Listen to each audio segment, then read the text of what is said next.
Have you ever stopped to wonder, how did we, as humans, come to be the way we are today? This isn't just a question that has puzzled philosophers.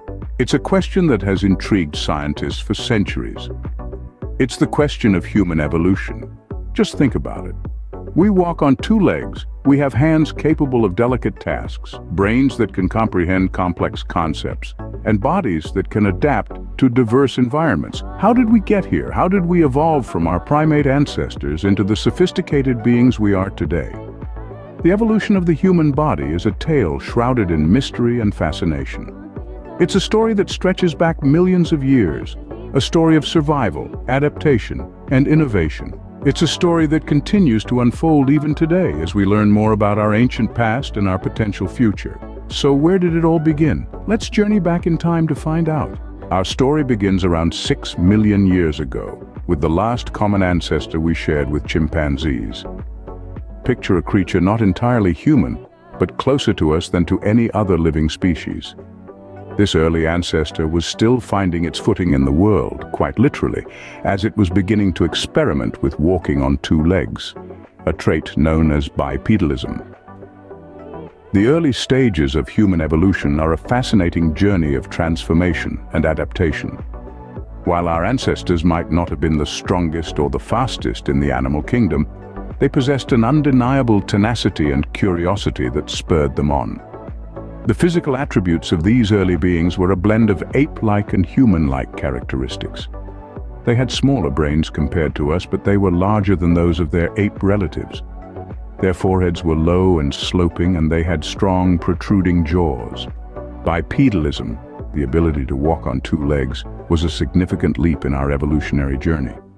This change in locomotion freed up their hands, allowing these early humans to carry items, use tools, and cover long distances more efficiently. It was a shift that would have a profound impact on their survival and the course of their evolution. However, walking upright brought its own set of challenges. It required considerable changes to the skeleton and muscle structure, leading to the distinctive S-shaped spine and arched feet we humans have today.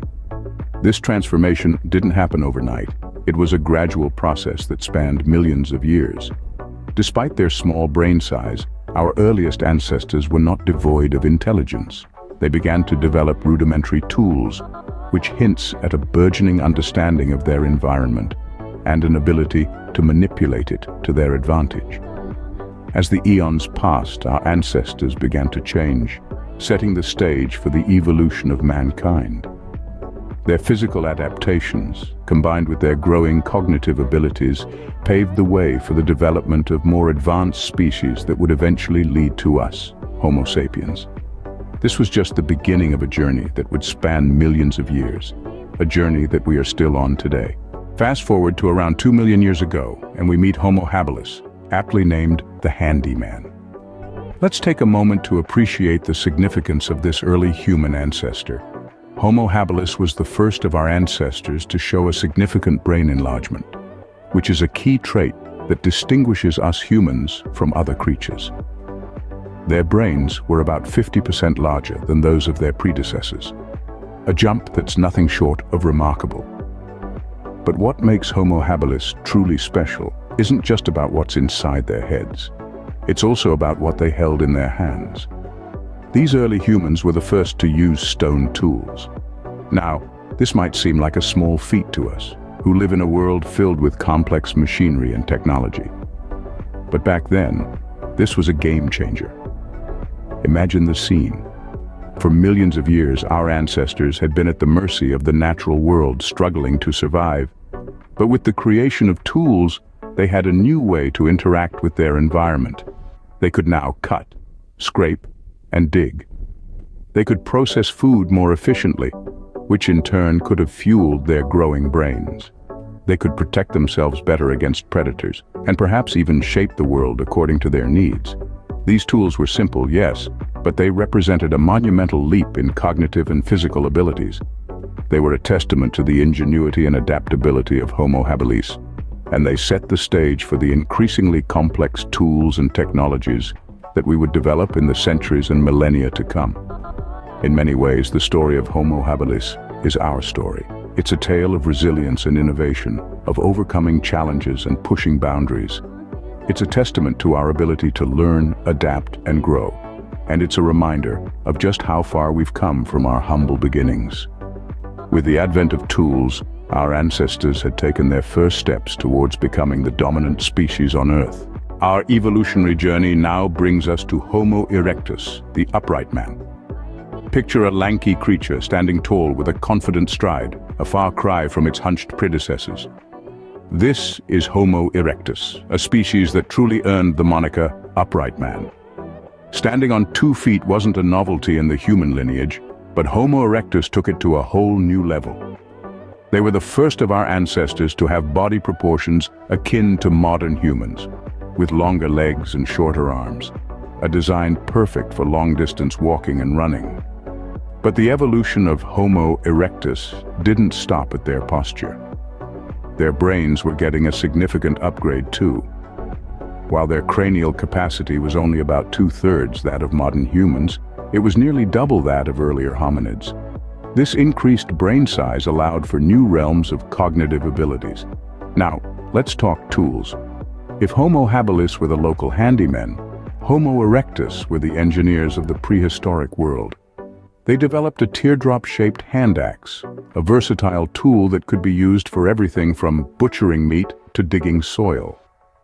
This leap in toolmaking demonstrates a significant advancement in their cognitive abilities, showing us that they were capable of planning and executing complex tasks. But Homo erectus did more than just stand tall and make tools. They were also the first hominids to leave Africa, spreading across Asia and Europe.